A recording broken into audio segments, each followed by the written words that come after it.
Greetings and welcome to the Old Ways Rising Farm pile of lumber. So we're going to pick out some material for duck carving here. This is my stash that I come into for carving work. I get these from sawmills. This is the slabbing. The first step in cutting a log into lumber, like on this pile, is to cut off all of the round stuff from around the edge, get it to a squared off inner piece called a cant, and then the cant is cut into the dimensional lumber. So the stuff that comes off of the outside is garbage. Some sawmills grind this up and sell it for pulp. I would say probably the larger sawmills do that, but most smaller sawmills will sell this off for firewood. Some will even give it to you. So again, part of establishing a homestead is going around, talking to your neighbors, talking to local businesses, making relations, and figuring out what's around you to use. This is my carving stash. So I'm going to cut out a blank for ducks. As I go through this pile, and I like to measure these, bluebills, this one is going to be a bluebill. I like to be at least 3.5 inches thick. This one is 5 inches thick. That'll make a nice mallard. This one is 6 inches thick. That would be good for a small goose or a sea duck or something like that, or some other larger carving. I don't just go in. I like to leave it in this stage as long as possible because I have the most options. So as I need things, I will go in and cut out what I want. You can see I've got my detail tiny saw here because we're going to make some big cuts. This block I already cut a canvasback out of, and now we're going to come in and cut this piece into a bluebill. So I'm just going to take my pattern and just kind of chop into the bark there a little bit, just to make a little mark I can see. You want to come around, hun, and hold it? And then I'm just going to lop it off there. A note on the patterns, I do use patterns out of books. I also use patterns that I've drawn from pictures or from historic examples. And at some point here, I am planning to make some of these available. I am researching platforms. Kitty, very bad life choice. Move on over. I am still researching platforms. Kitty, life choices. We've talked about this. We've talked about this. Researching platforms to figure out what the best one is. So I don't have these plans and patterns available yet, but at the point that I get that figured out, I will put some notes in the description of all of these older videos.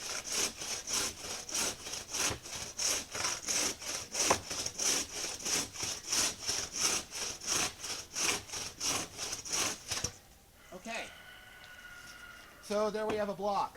Can we take this one? Thank you much. We'll see what's left. Is there anything I can get out of it? This is 2 inches thick, which is a perfect size for kindling.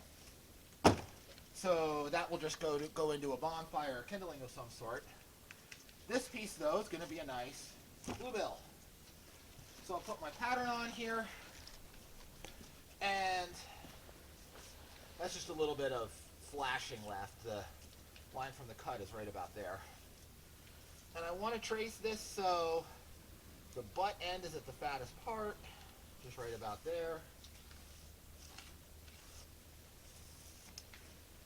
This particular cardboard template, when I made it, I cut it out a little bit asymmetrical.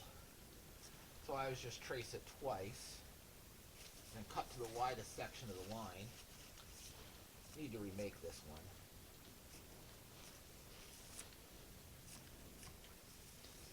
It'll cost me a whole piece of cardboard, and I don't like to race into big decisions like that, you know. Okay. Now, the next step is to split off the sides. Is it in frame, hon? Yes. So I just have a wedge. And I'm going to look at the grain and trace it up to about there. And it is a little bit brave when you're doing green woodworking to just go right for a split that size. You can see I took a little bit too much off there. The reason I do it this way is because I can now just leave a little extra on this one.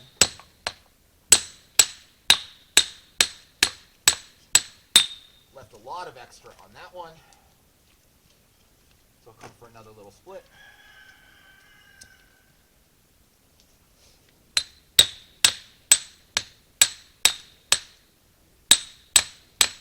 I'm really largely uncommitted with this. There we go. That's got a knot, so I'm not really going to do a whole lot more in there. So the split ran into the line here a little bit. It's really not a big deal because this is going to go to season. This will be a duck that I make this summer or next year. So it's going to go up in the garage on a pile to season.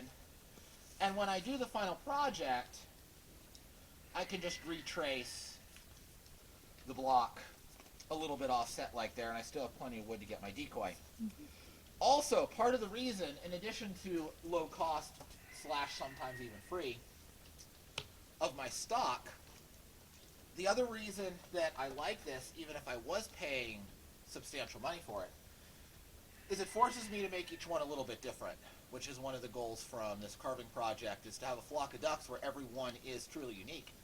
And starting with an irregular stock material forces that irregularity into the work, and that is the goal of this. So this will now go into storage, and it will be a bluebill, a redhead, or I could get a golden eye out of this size body. So I'm just roughing out a blank to dry. It's not a complete piece here. You'll see the one that I'm going to carve. I had originally traced out with a mallard pattern and then retraced, which is a black line, and I retraced it for a canvasback. I decided it would be better for a canvasback than a mallard. So when I pulled it off the pile, I made a completely different duck out of it. So that's the first stage. That will go to dry. This will go back away, and I will see you momentarily in the wood shop with a block that we're going to carve on for a canvasback. The first thing we need to do before carving the decoy is to cut out a head. Now, this is where a lot of people would say, how do you cut out a head? Well, you need a bandsaw for it. You don't. I'm going to show you right now how to do this without a bandsaw. So the spoiler is we're going to drill through this region here, and we're going to do the rest of this with the draw knife. Okay? So let's do this first. Anytime we're drilling and chopping, I like to do that while there's as much bulk in the board as possible. Okay. So we will start with this. And in honor of all hand tools, I'm going to grab a brace and bit. I have two different size bits set up. I use the bigger one as much as I can, but if I need to connect a few holes, I will use the smaller one. Bandsaws are expensive. I got a box of 8 of these for 30 bucks at a flea market one time. So watch your sales, you'll find stuff. Drill through there. I was a little proud of that line, but that's okay. Leaving more wood on does not present problems. It's hard to hold so you can still see. Drill through there. You want to be as square as possible when you're doing this, but if you do tilt it up or down a little bit, remember this whole neck area is going to be rounded, right? So until it's all said and done, it won't really matter that much. I'm going to do one more right here. Just lining that spur up with my thumb.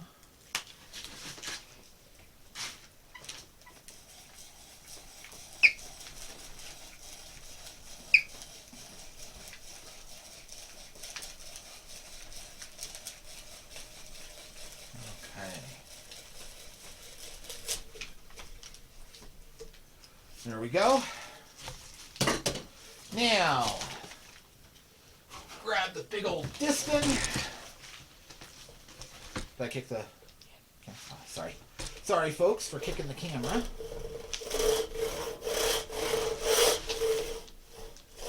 I can cut in and lead up with those holes.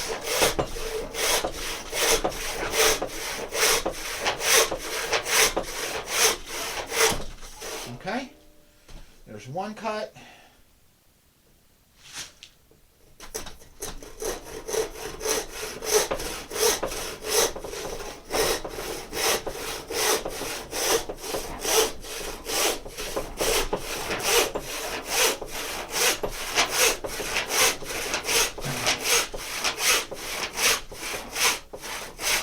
There's the other cut, and there's our chunk.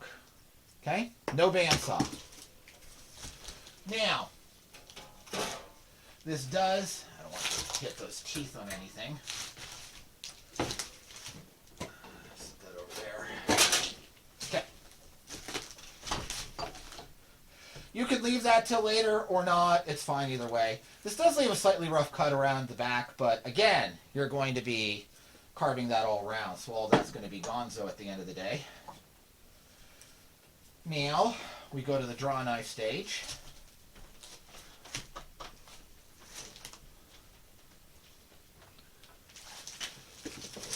Now I'm just going to trace around here, just rip off the wood. Clamp that a little lower.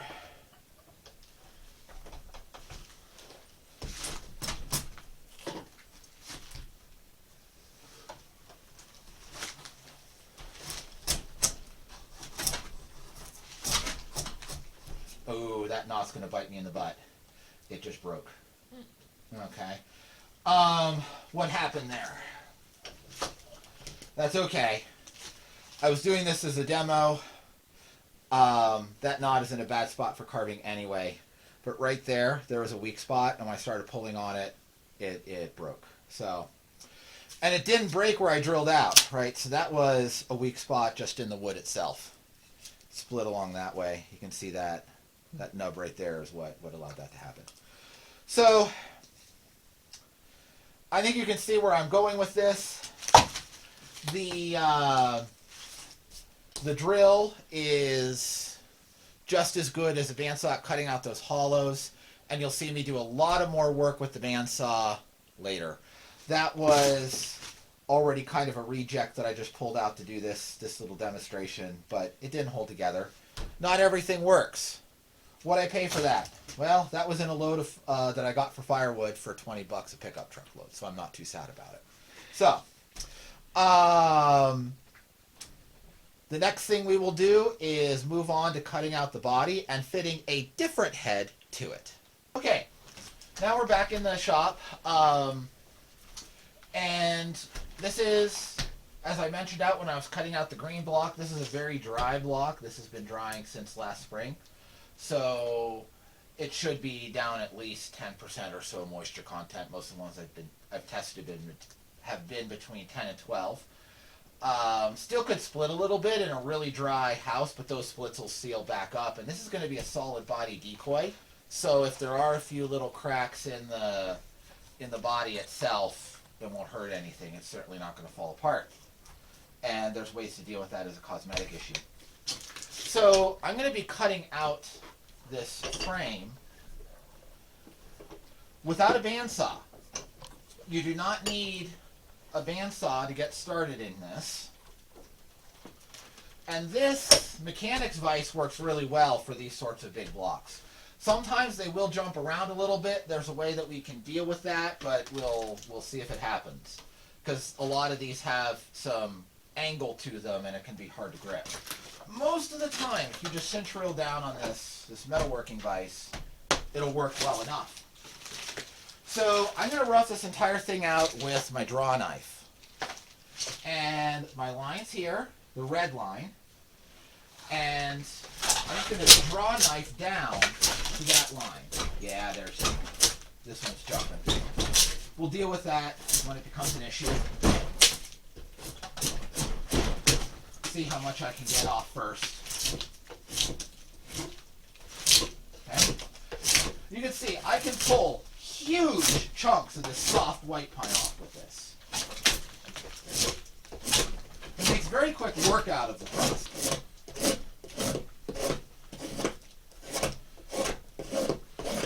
The shop is going to be the subject of future videos. Currently, since I haven't finished building the metal shop, it is still full of moving boxes full of my forging tools.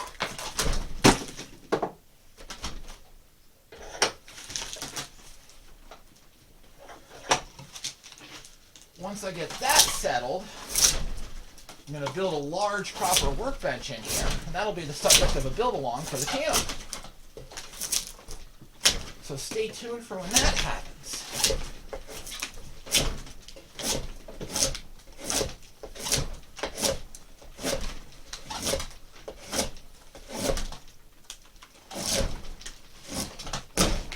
When you're using this, it works easiest on the corners.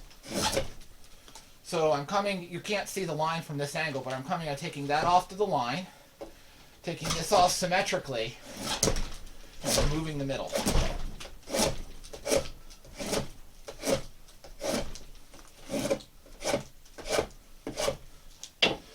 Now, like I mentioned when we were out cutting the blank,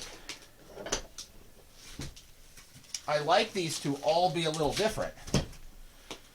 So the pattern is a loose guideline. It is not a rule that must be followed. It's an approximate shape that helps me cut things out to the right size. But once I get into it, I just look at the piece and decide how I want it to look. Now I'm down to the line.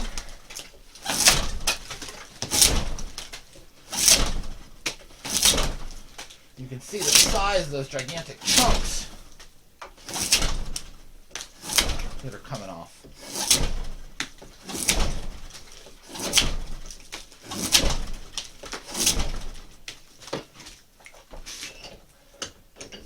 Flip it around, do the other side.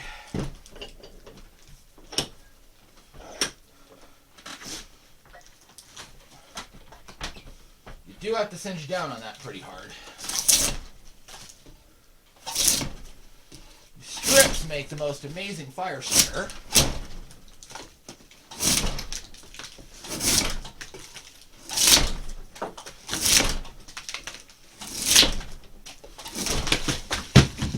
There, bark pulled off.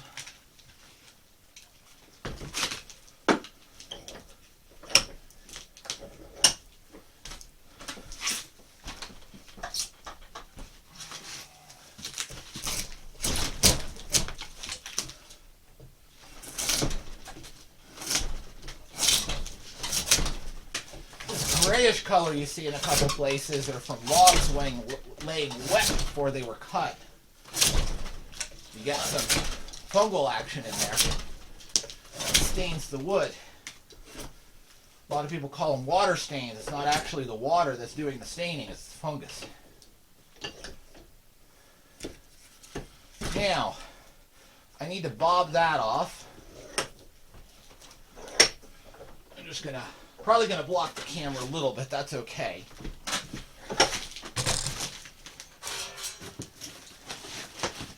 Just knocking the corner off of that.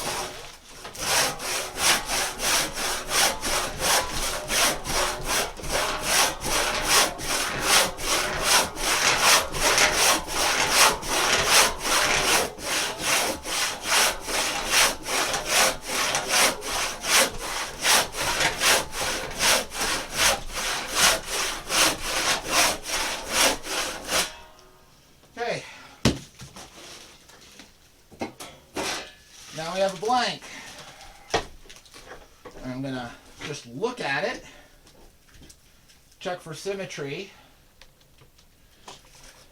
Need to take off a little bit more there, and a little bit more there. I'm going to leave that flat for the time being.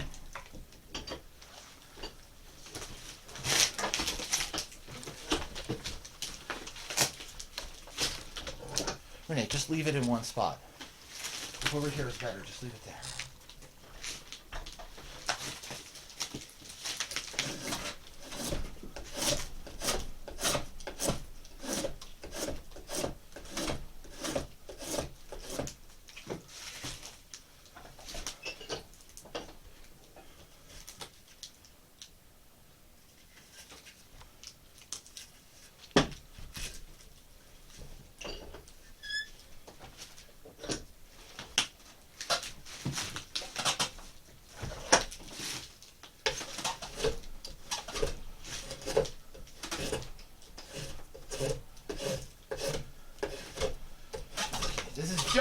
rough shaping. We're going to do a lot more with this. It doesn't have to be perfectly symmetrical right now. This is going to be completely rounded over, so a lot of this is just going to be gone anyway. We'll need changed again. But we want to keep it close. Reasonably close. Okay. There. You can see there's a little asymmetry this way from just the angle that the log was cut. But again, the tail's going to be right about there at the end. Or the top of the back, I mean. It's going to be kind of even at that level, out about there. So all that's going to be gone. Now, the next thing we need to do is we need to trim the top. Too wide for the vise. So, we grab one of the power tools I do use on a regular basis, cordless drill, and we're just going to screw a little bit of a clamping block to the back of this. And that will let us get it in the vise nice and secure. Now you saw it kind of wiggling in the vise when I was working on the sides. When I get one that just will not behave no matter what I do, I take that block and I just put it here to work on this side or over here to work on that side. And that solves it. The screw holes do leave a little bit of a hole in the finished product. But again, it's a purely cosmetic thing and it's easy to fill with a little putty. You'll see that when we get on to painting. So first I'm just going to pull all of this bark off. And look at what I got underneath. You see how dry that cambium layer is, just totally brown. It's like a little bug got in there. He may have left a hole. We'll see.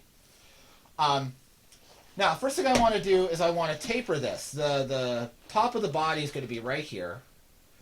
Taper down about 1 inch low right at the butt end. And I want this to be about 1.5 inches to 2 inches there. Again, I just do this by eye. I do it till it looks right. I'm not working to a particular measurement at this juncture. So I want to make this shelf for the head. So I'm just going to strip off the top and cut it flat. Because this one has a fair amount of taper in it already, I am flattening more than I am trying to cut a big bevel in it.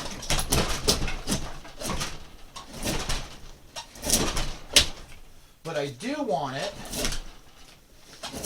flat enough that I can get a good reference point for the mortise. Okay, now I take a finished head. Up here. Where'd you go? There it is. Okay. Take a finished head. And I'm just going to set this on top of here and see how far back it extends. Right to about there, that finger mark. So I'm just going to continue this even up to that point.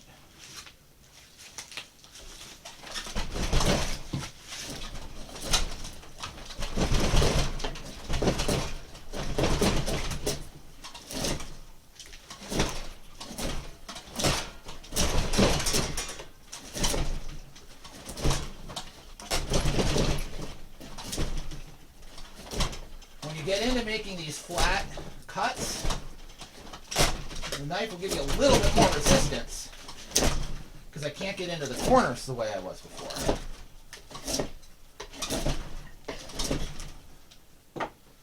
Okay, so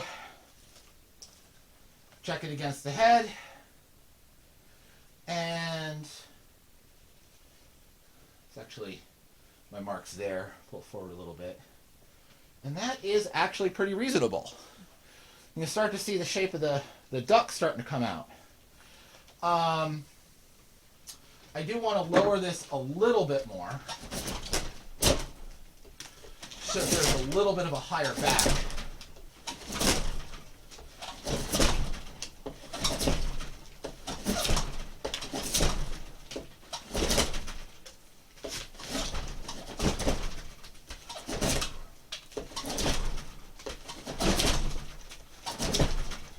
stylistically, I like the ones that are kind of humpbacked a little bit better than the ones that are totally flat. A flock of ducks coming in won't care though, so make them however you like.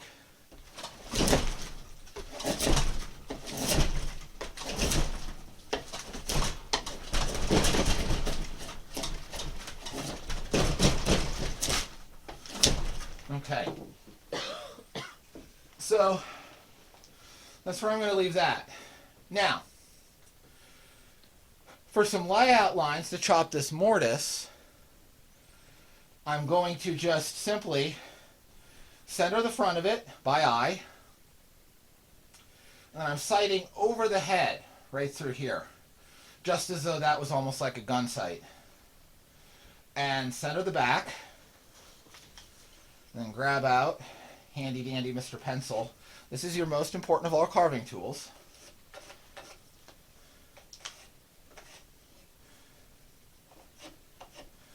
Okay. Darken that a little bit.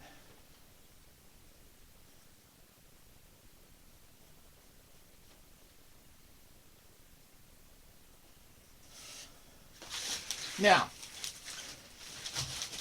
here there's decisions.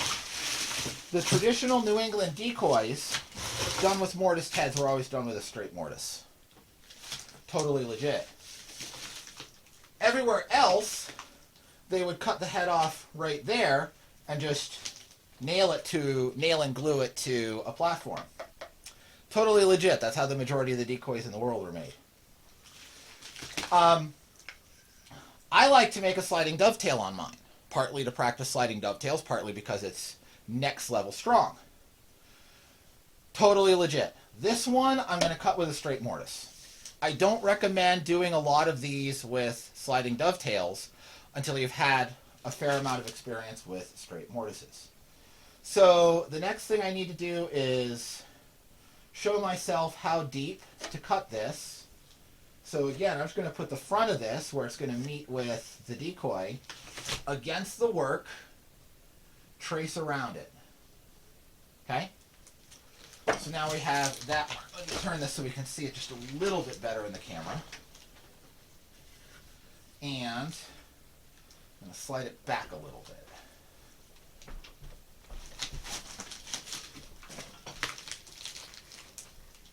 Okay? Now the area I'm mortising is well supported by the vise. And I can go ahead and pound here. It might tilt a little bit, but it's not going to get too carried away with anything. So grab a chisel. This is where you want to use the biggest chisel that you have. Where did the hammer go? There we are. Okay. You want to use the biggest chisel that you have. This is a 1-inch. It's totally fine. This is the operation where I will also sometimes get out my slick. And the slick, the two-handed slick you can get in, and you can just rock forward and leave a really nice edge with this. That's where I like to use it in carving. But since this is a teaching video, I'm going to use it with the more common tool. And I'm just going to chop along here. One tap, and I'm not going too deep, because I don't want to overly crush the edge of the wood. Okay. Take your time a bit, set up your cuts. You'll have a much easier time later on.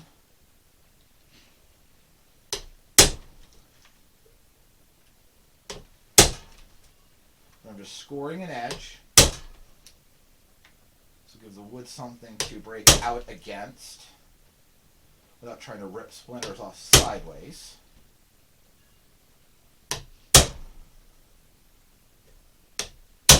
Okay. So now the next operation, it doesn't much matter what size chisel you use. My favorite for this is a 3/4 inch, but there's no particular reason that you have to use a 3/4 inch. You could go ahead with the 1 inch. You could go down to a 1/2 inch. I like a narrower chisel because it penetrates the wood better. You have to strike it a couple extra times, but it penetrates the wood better on every strike. So that's my personal preference. Now I'm going to use this bevel facing towards the tail, and that will make the chisel scoot forward and pop the wood out. Okay? And I'm just going to go across and score it. And every time I score it, I'll pop it forward, help split that out a bit. You do not have to be delicate or fancy. This is not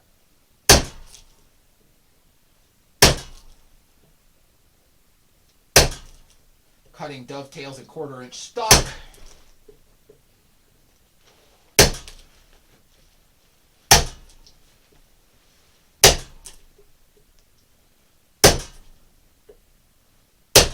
And I do just use inexpensive hardware store chisels for this. Kind of rough and tumble work. You do not need fancy in any way. Okay.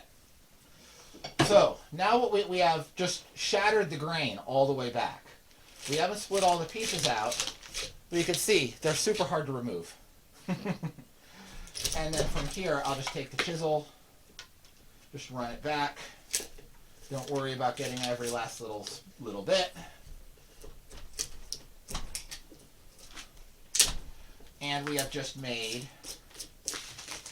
about a 1/4 inch of progress in a 1 inch deep mortise. So now we go again. Also notice, right there where the chisel is resting, that's my back line. I stayed about at least a healthy 1/4 inch forward of that so I don't crush the back. Do it again.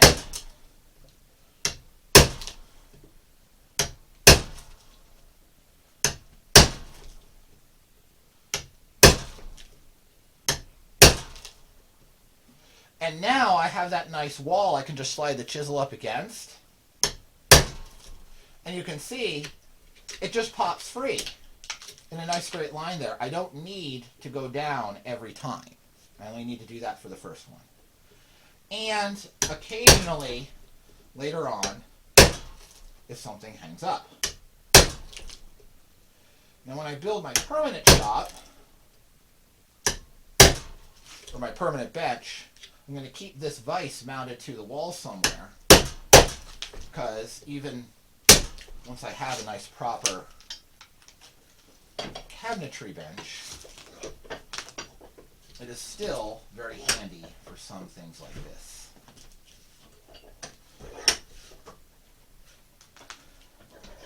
When I'm doing smaller ducks, I just put them sideways right in there and don't have the bottom underneath it.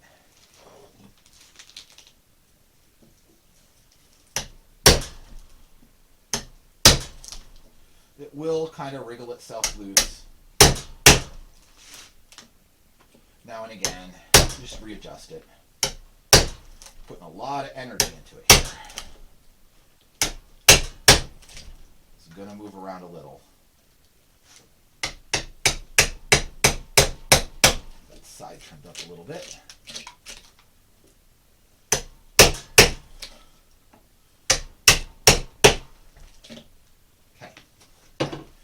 Pop all that schmutz out.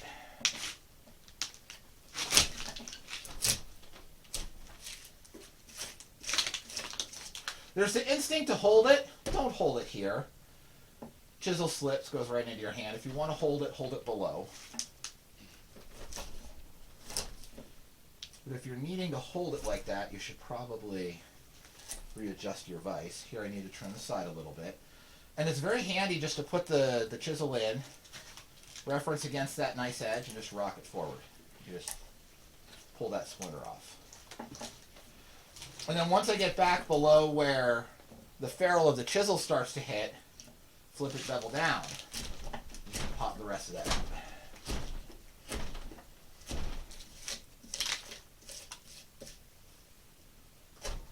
Again, reference and rock forward. I'm going to go bevel down, score around that corner, pop it out. And you can see this gives me a nice flat surface there. Now that's going to be hidden anyway. We're going to glue that duck head in.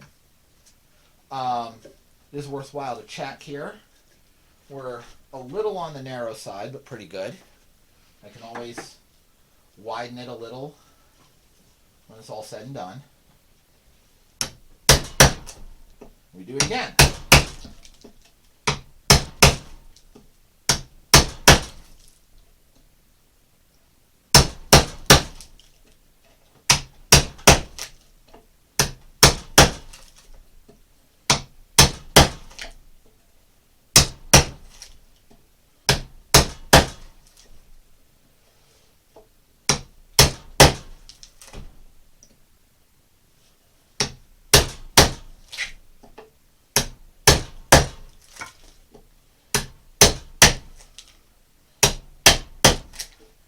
If I had my druthers, this operation I would do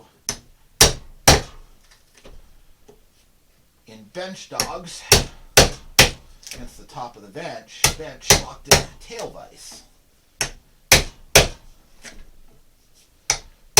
As I said, stay tuned for that bolt along.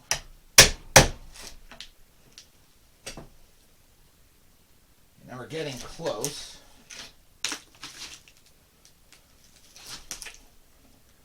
We're getting close enough now I can put the chisel right on that red line and just split it up from there.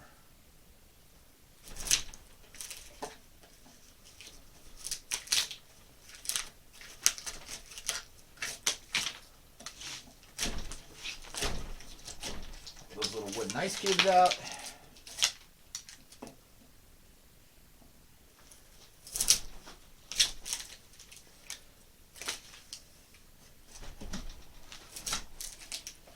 I do have a specialty tool that I'll use at the carving bench if there's any little high spots that I misjudge when I'm just doing this by eye here in the vise. I'm going to pare down the sidewall.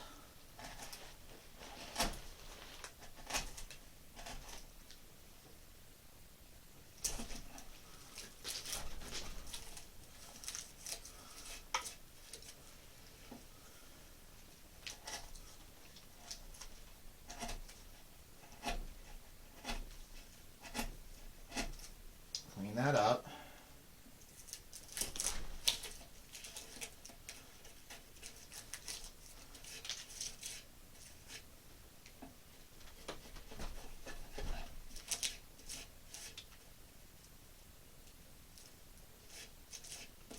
Okay. Now we're going to go back in and clean this back wall. So now I'm going to put the chisel right on the line and bevel forward. So the fact that this is bevel forward, instead of, remember I had bevel backward when I was cutting the mortise because I wanted to kick out. This time I wanted to kick back, so we're actually going to, this back wall is not going to be vertical, it's going to be undercut a little bit. So we want it to touch the back of the duck's neck, even right there, and then taper back a little bit.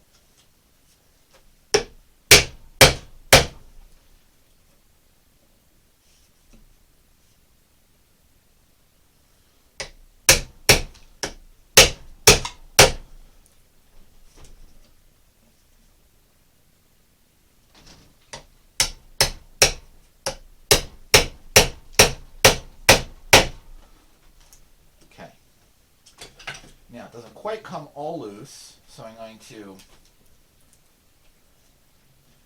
just kind of pry it up. Again, cheap chisels. If I mess one up, I'm not too sad about it. If you have good, this is really a timber framing scale mortise that we're cutting here in this little duck decoy. If you happen to have good timber framing scale mortising chisels, by all means use them. But you don't need them.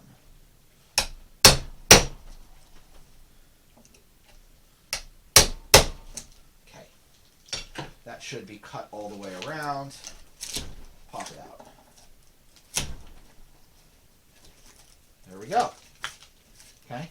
This is sloping up in the back. You can trim this that way and leave it.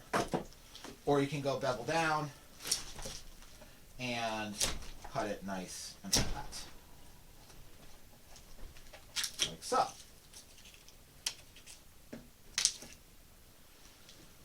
one more little pop to that free.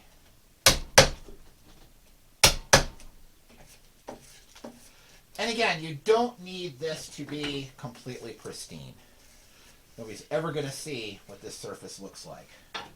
We'll check it. Okay.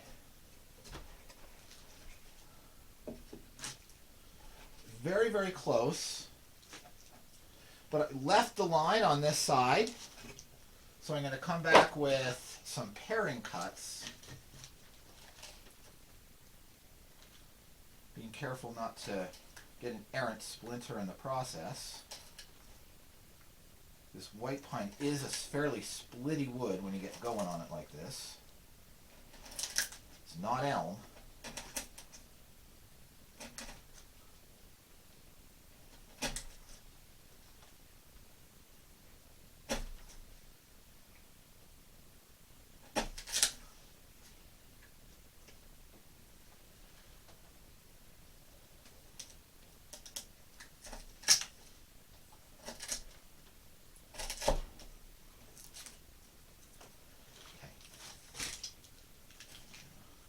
This direction.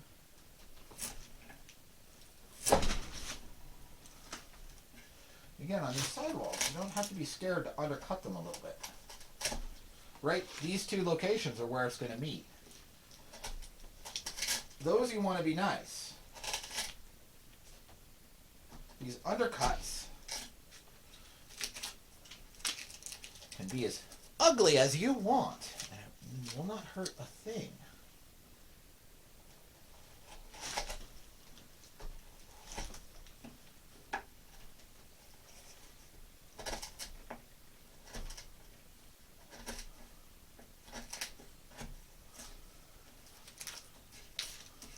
Okay, let's check it.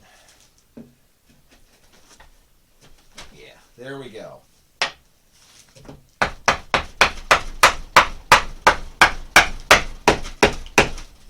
And we have a duck. Okay, so I'll tap that free, but you can see there's the basic profile of the decoy. Is that in the frame well? Okay. There's the basic profile of the decoy. Now, if you end up with a little gap right around this edge, don't worry about it. We'll take care of that with a little bit of filler later on. But that's your basic basic frame. I did get a little bit here. I will probably do a little bit of detail trimming on the bottom corner so that sits a little bit better flush right there in the back.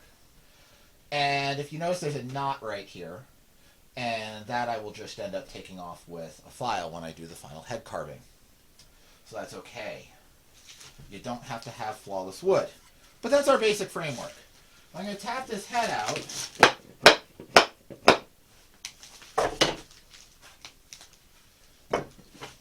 And we're going to do the rest of the carving on the doing things out of order.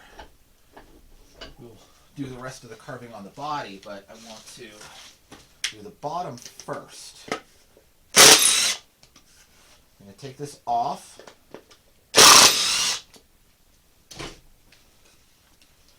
Put it on the top. These Delta Marsh decoys that this is patterned off of often have a bit of an undercut, nose and tail, which probably has a lot to do with how it would ride on the water.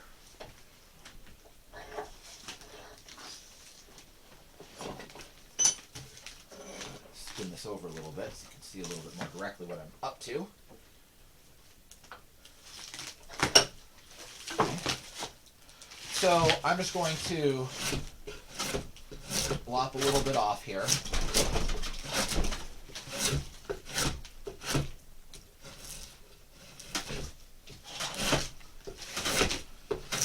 I'm watching that I don't get too close to the end of that mortise, but I do want to round up to it. Okay, we'll knock some of that clear off. organic shape. Okay.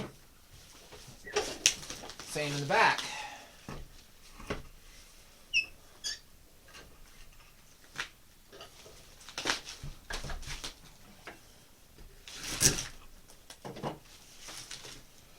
Secure enough.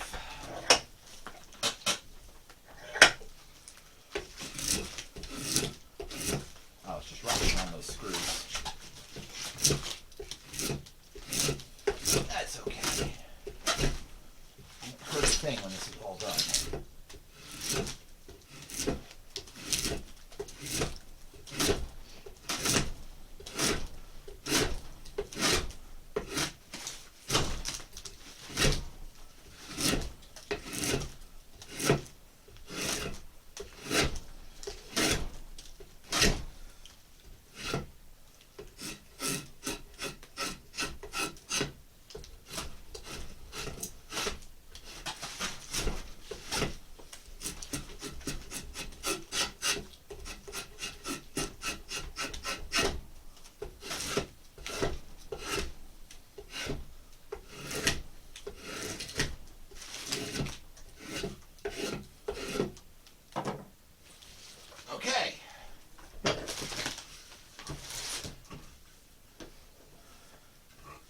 There we go. Yep, I like it. No more needed.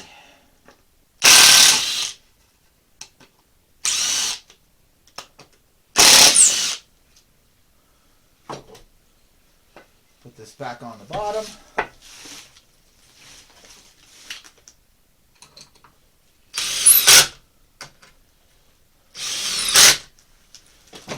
I like to do these cutouts with the block screw to the top so that as much of the screw impacted wood as possible is removed. I'm not worried that it all goes away. Like I said, there's one of the little holes. You can hardly see it. There's the other. And a teeny tiny little bit of putty right before we finish painting will make that completely go away. Now, shaping. I don't do this until after I've cut the mortise, because with all of that chopping, I want the wood in this region to be as strong as possible.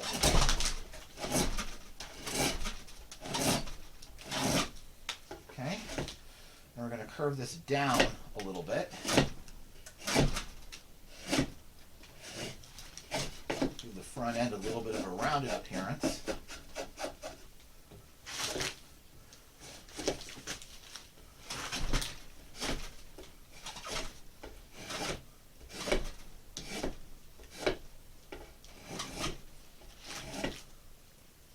Okay, so there's that carving. Split off some of this wood from the sides as much as I can get from this angle. Here you want to be careful. If you slip here and ding that, you got a couple hours of polishing chips out of the blade of your draw knife. That is unfun. You might say something like, golly gee-wizikers, I wish I hadn't done that.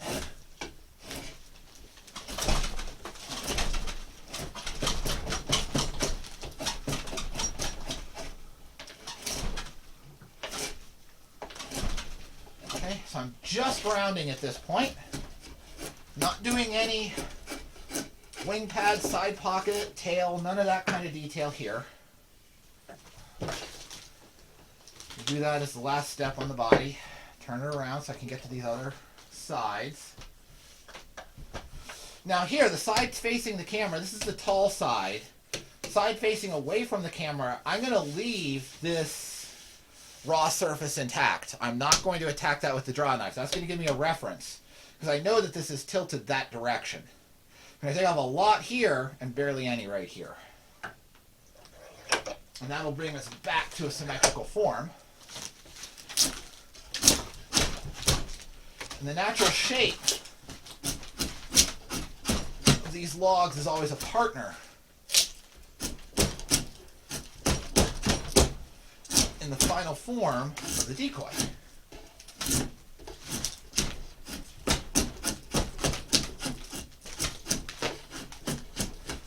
But I do want to bring it to symmetry here before I go to the next step. Always establish your symmetry before you go to the next step. Otherwise, it's just going to get progressively more wonky and you'll end up chasing your tail. Okay. A little bit there. That looks pretty good. I'm going to bring this over, round off the back.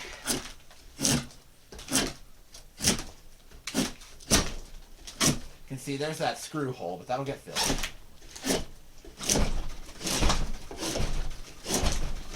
There's no other way to get these held secure. To attach a screw.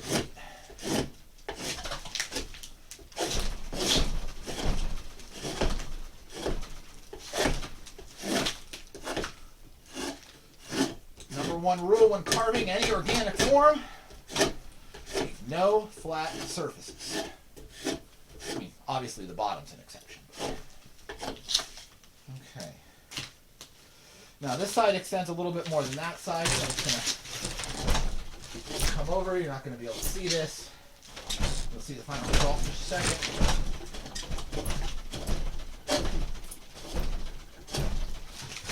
Okay.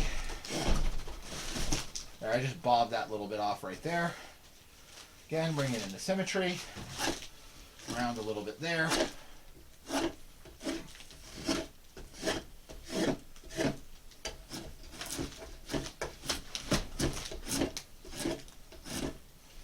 Okay. Now, we check it. Hold it up and look at its silhouette. That looks symmetrical that way to my eye. That looks pretty darn symmetrical to that way. There's a little bit extra material here. But till we carve the wing pads in, that's going to be gonzo. So I'm not going to worry about it too much right now.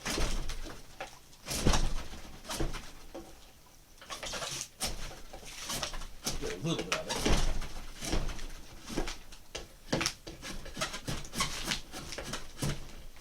Okay. Now, I'm going to make a flat spot across the back. Dead flat. I'm going to make a flat spot right here. It's going to be purchased for another tool you'll see in a minute. A flat spot right here.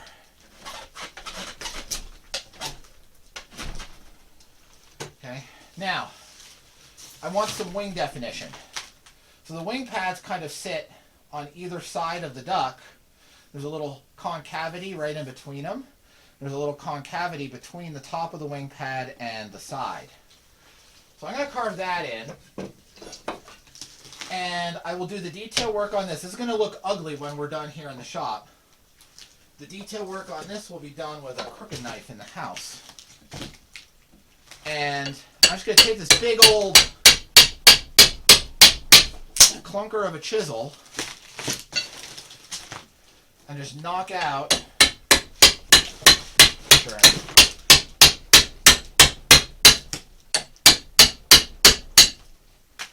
Knock out a little bit of bulk there just to define that space. Do the same here.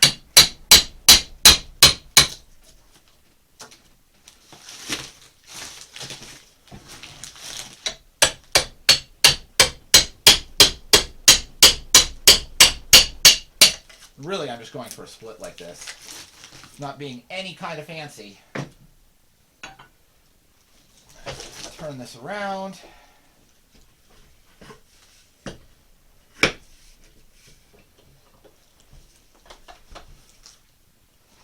And do the same right there.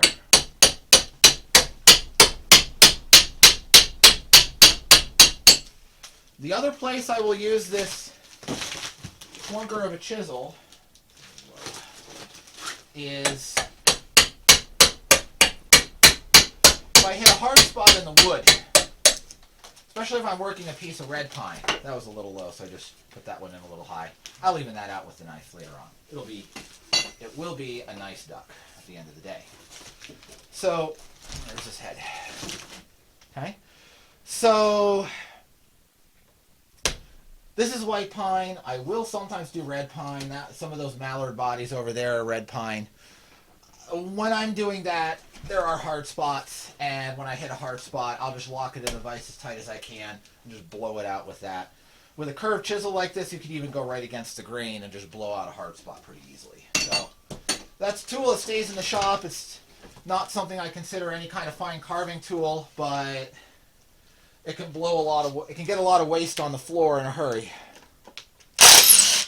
We are now finished with this portion, as I put it on the floor. And we'll see you back in the house for the rest of it.